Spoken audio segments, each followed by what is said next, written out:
Quando o Fantástico exibiu a edição número 1500, em julho de 2002, pedimos a opinião de pessoas famosas. Qual foi a reportagem mostrada no programa que você nunca esqueceu?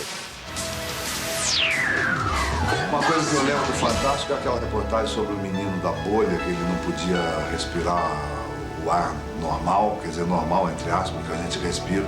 Ele tinha uma deficiência no seu sistema imunológico e que ele não podia ter contato com ninguém e tinha que ser, a vida dele era resumida ali dentro daquela bolha.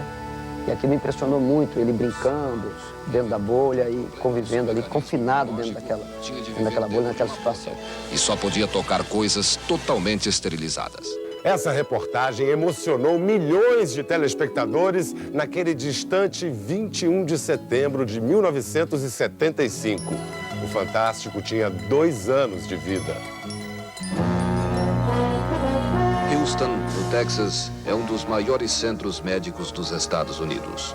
Aqui estão alguns dos mais renomados cientistas e pesquisadores americanos e as mais modernas aparelhagens hospitalares que existem. O Hospital da Universidade do Texas representa hoje a única esperança para pessoas que sofrem de leucemia aguda ou de problemas imunológicos e que têm de viver num ambiente completamente esterilizado. O isolamento total é esta bolha de plástico, onde tudo que entra em contato com o paciente é esterilizado. O próprio ar é filtrado várias vezes e passa só uma vez pela bolha. O quarto de isolamento total é uma versão mais moderna da bolha. Foi aperfeiçoado no Centro Médico da Comissão de Energia Atômica dos Estados Unidos e da NASA, e hoje é indispensável no tratamento da leucemia aguda, da linfoma e das deficiências imunológicas. Se este homem, Charles Martin, deixar este quarto agora, poderá morrer em poucos dias, vítima de qualquer infecção, por menor que seja. Esta menina tem de ser isolada várias vezes por ano. Ela sofre de leucemia aguda e está sendo tratada com a quimioterapia. Debbie, quantos anos você tem? How old are you? I'm 15 and I'll be in the 11th grade. Ela tem 15 anos e vai fazer a 4ª série ginasial. How do you feel today? Como você se sente hoje? I feel a little sleepy today. Ela se sente um pouco sonolenta. How long have you been here? Mom, I'll be here 6 weeks. Vai fazer 6 semanas que ela está na bolha.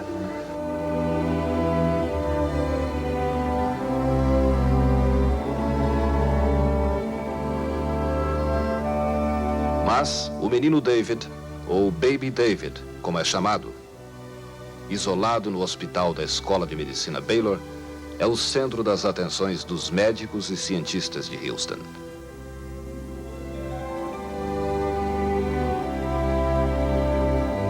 A enfermeira Ellen cuida de David desde o dia em que ele nasceu. Baby David vai completar esta semana 4 anos. Ele nasceu com uma deficiência imunológica raríssima. Seu organismo não tem anticorpos. As bactérias que passam pelo corpo de uma pessoa normal, sem causar qualquer problema, matariam David. Desde o momento em que nasceu, que Baby David vive dentro desta bolha, onde o ar é filtrado, onde tudo é esterilizado, até os alimentos. O Dr. Gerald Bode, diretor do Departamento de Doenças Infecciosas do Hospital da Universidade do Texas, foi quem fez os primeiros estudos com o isolamento total. Dr. Bode, which kind of special care is given to a patient that goes to the laminar airflow? Qual é o tipo de cuidado especial dado ao paciente que vai para o quarto de isolamento bacteriológico?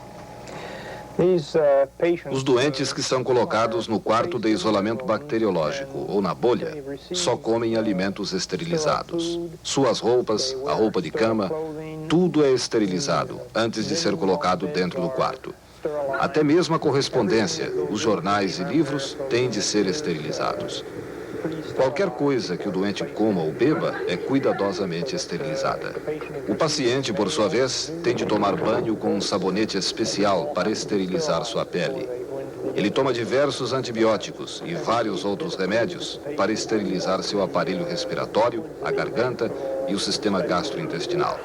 Além disso, ninguém pode entrar no quarto, a não ser com uma vestimenta especial. Nem mesmo o médico, que terá de examinar o paciente permanecendo do lado de fora.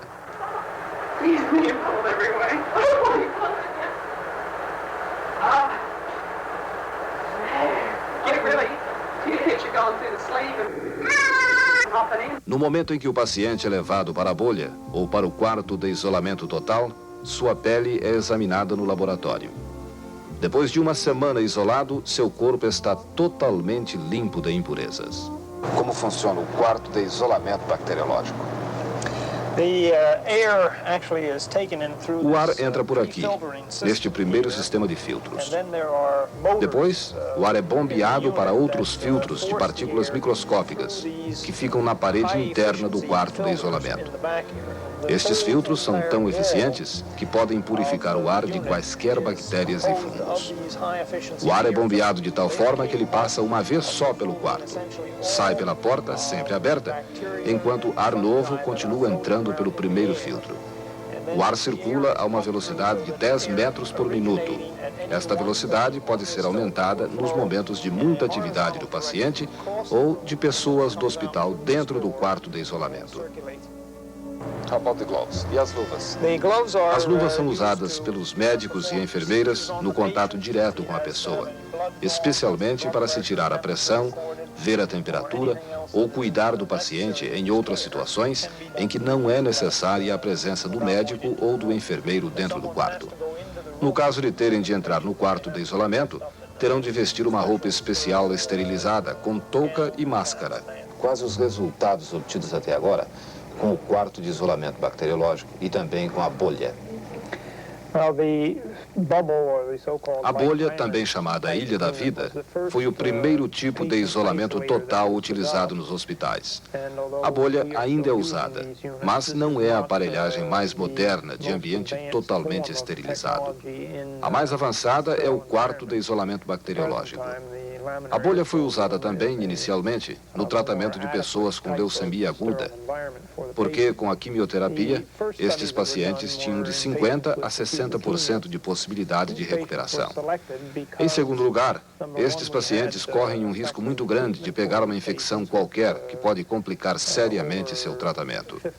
Além disso, uma infecção anula o efeito da quimioterapia e, com isto, o doente não pode ser tratado adequadamente. Foi por isto que decidimos que os pacientes com leucemia aguda seriam tratados na bolha. Depois que começamos a usar esta técnica, outros hospitais fizeram o mesmo.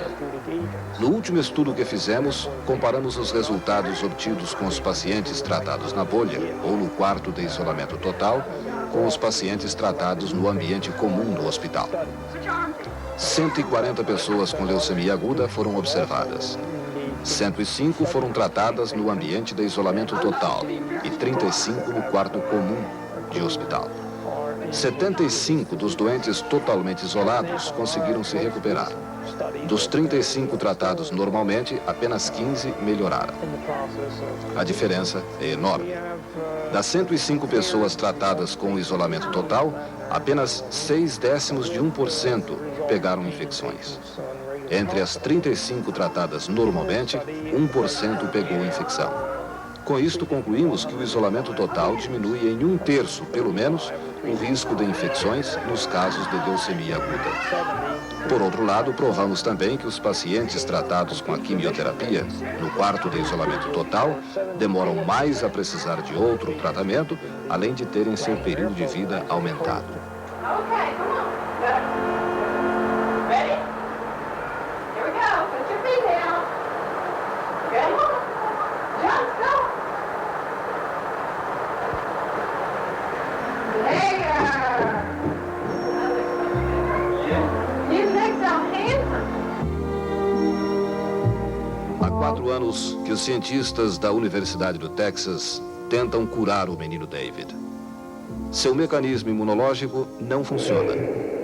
E enquanto a ciência luta para encontrar a cura para seu mal, Baby David continua limitado pelas paredes de plástico da bolha. O O Dr. Raphael Wilson é o médico de David e também seu padrinho. Por isso, tem um carinho todo especial pelo menino. Sabemos que estamos lidando com um problema raríssimo. Fazemos tudo para manter nosso afeto separado de nossas decisões científicas, médicas e clínicas. Ninguém será mais feliz do que eu no dia em que David sair desta bolha. Estamos fazendo tudo o que é possível. E o contato que mantemos com David e com seus pais nos incentiva a encontrar a cura para a doença. O médico assistente do Dr. Wilson diz: se for totalmente impossível curar David, ainda assim, teremos aprendido muito com seu caso. Ele servirá para tratarmos outras crianças como David, com problemas no sistema imunológico ou outros tipos de doenças relacionadas com infecções.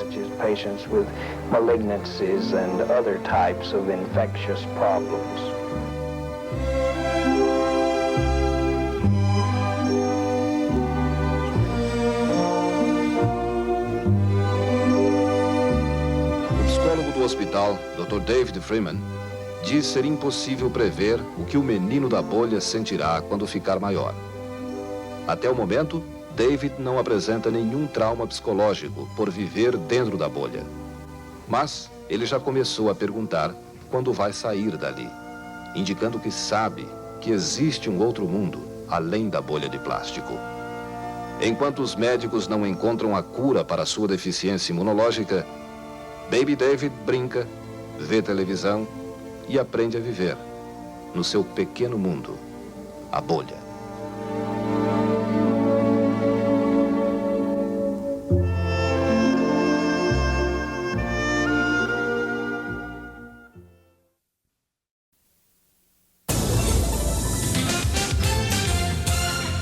Fim dos anos 70. Cientistas da Europa e dos Estados Unidos se viram diante de uma ameaça desconhecida, imprevisível, assustadora. Ela foi batizada como Síndrome da Deficiência Imunológica Adquirida, AIDS. Em 1983, quando a AIDS ganhava os contornos iniciais de uma epidemia mundial, o Fantástico fez a primeira reportagem sobre a doença. Milhões de brasileiros que usam a TV como fonte primária de informação tomaram conhecimento daquela que viria a ser chamada depois de peste do final do século XX. A AIDS era algo tão recente que, você vai reparar, o repórter Hélio Costa a chamava de AIDS. O assunto é tão grave que esta semana mesmo foi motivo de nova reportagem de alerta numa revista da importância de Time. Além da verdadeira campanha de massa que vem sendo feita através de todos os jornais, do rádio e da televisão. De Nova York, o repórter Hélio Costa conta por que é que os médicos e sanitaristas estão tão preocupados. Uma doença misteriosa que era totalmente desconhecida há 2 anos, segundo as autoridades médicas americanas, transformou-se nos últimos meses na epidemia mais violenta do século. Trata-se da Síndrome da Deficiência Imunológica, ou AIDS. Nos últimos 18 meses, cerca de 1.000 pessoas nos Estados Unidos contraíram esta doença e mais de 500 já morreram.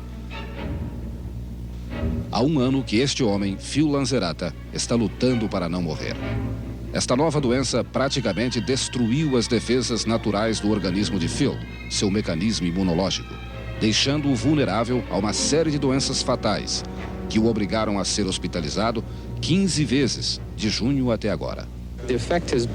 O resultado é que estou sempre fraco e cansado, diz Phil.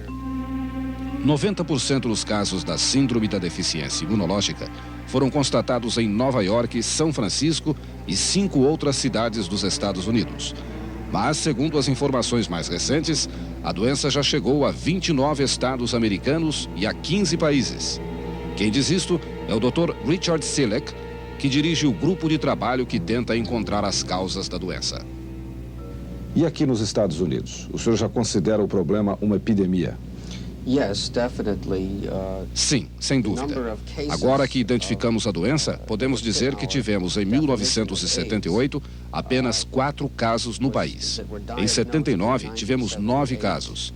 Em 82, registramos mais de 700 casos e, no momento, há uma epidemia. Doutor, o senhor diria que o problema da síndrome da deficiência imunológica já é internacional, chegando a vários países? Sim, já recebemos relatórios de 70 casos da síndrome da deficiência imunológica, ou AIDS, em vários países, principalmente da Europa Ocidental, como Inglaterra, Alemanha, Suíça, França, cerca de 20 casos no Canadá, 20 ou 30 casos no Haiti e Ilhas do Caribe e alguns poucos casos da América do Sul. O corpo humano é dotado de um mecanismo imunológico natural com milhões de anticorpos que combatem infecções, vírus e bactérias. O número destes anticorpos é reduzido drasticamente nas pessoas que contraem a síndrome, ou AIDS, e elas acabam com desinteria aguda, um tipo de tuberculose que não tem cura, encefalite, meningite, pneumonia, herpes e câncer da pele. Eu contraí herpes zoster, uma herpes grave que ataca os nervos, e como resultado fiquei surdo do ouvido esquerdo. As vítimas da síndrome ou AIDS geralmente contraem 2 infecções sérias ao mesmo tempo. No caso de Phil Lanzerata, ele sofre não apenas de herpes, mas também de um tipo raro de câncer chamado sarcoma de Kaposi, que começa com umas pequenas manchas e depois se alastra por todo o corpo. Normalmente, são registrados apenas 20 casos deste câncer por ano nos Estados Unidos. Mas nos últimos 18 meses, foram anotados 300 casos de sarcoma de Kaposi aqui. Eu estava vivendo como uma bomba relógio, sem saber o que ia acontecer. O câncer de Phil está sendo tratado, mas sua deficiência imunológica continua.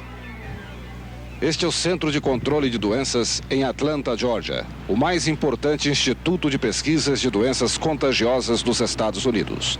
Aqui, dezenas de cientistas trabalham noite e dia à procura de um tratamento urgente para a síndrome da deficiência imunológica, mas até agora não conseguiram resultados satisfatórios.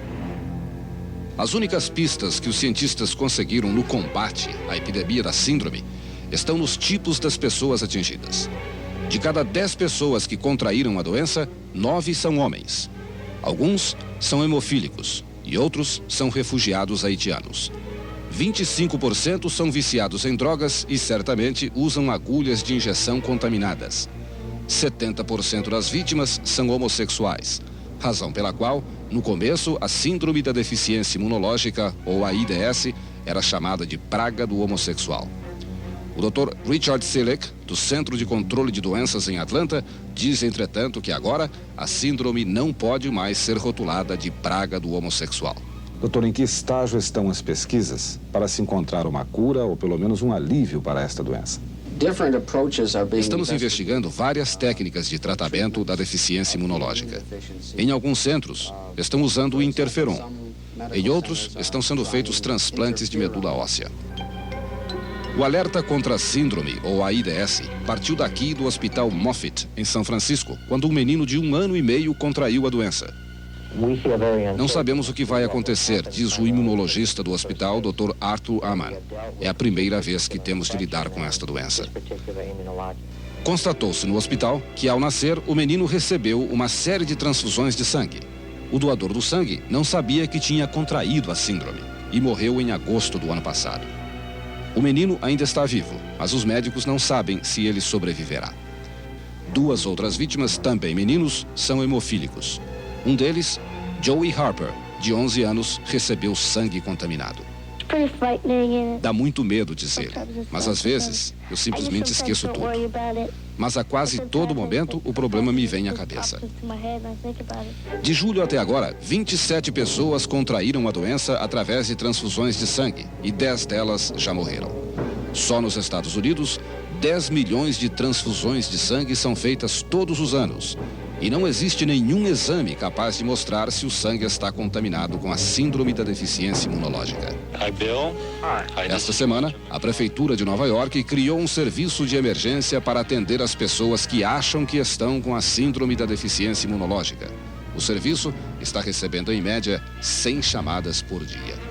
A síndrome da deficiência imunológica é fatal. Segundo os cientistas do Centro de Controle de Doenças em Atlanta, Georgia, 75% das pessoas que contraem esta doença morrem em menos de 3 anos. Vejam só esta comparação. A varíola, no auge da epidemia mundial, matava em média 25% de suas vítimas. Talvez a mais importante pesquisa para se encontrar a cura da síndrome da deficiência imunológica esteja sendo feita aqui na Universidade Harvard, onde, por acaso, 2 cientistas descobriram que a morte inexplicável de vários macacos tinha as mesmas características das mortes provocadas pela deficiência imunológica em pessoas em Nova York. Todas estas pesquisas estão sendo feitas porque a síndrome, ou AIDS, é uma das doenças mais traiçoeiras que já surgiram até hoje. O senhor pode detectar esta doença numa pessoa? Até agora, nós não temos um exame para mostrar a presença da doença. Ela ataca e só depois de 2 anos é que podemos detectá-la. É depois de 2 anos que a pessoa começa a sentir que está doente. O que se pode fazer para se evitar contrair esta doença? Nós achamos que a doença é transmitida através do contato sexual entre homossexuais, através de agulhas de injeção contaminadas e através de sangue já contaminado em transfusões. Se conseguirmos controlar isto, a epidemia será contida. A síndrome da deficiência imunológica é, conforme dissemos, fatal. Até agora, não há cura. Segundo os cientistas, ela é mais implacável do que a leucemia e mais contagiosa do que a hepatite. Muito embora no Brasil os casos da síndrome sejam mínimos, as precauções adotadas nos Estados Unidos também se aplicam. Fazer uma triagem dos doadores de sangue e não usar agulhas de injeção contaminadas.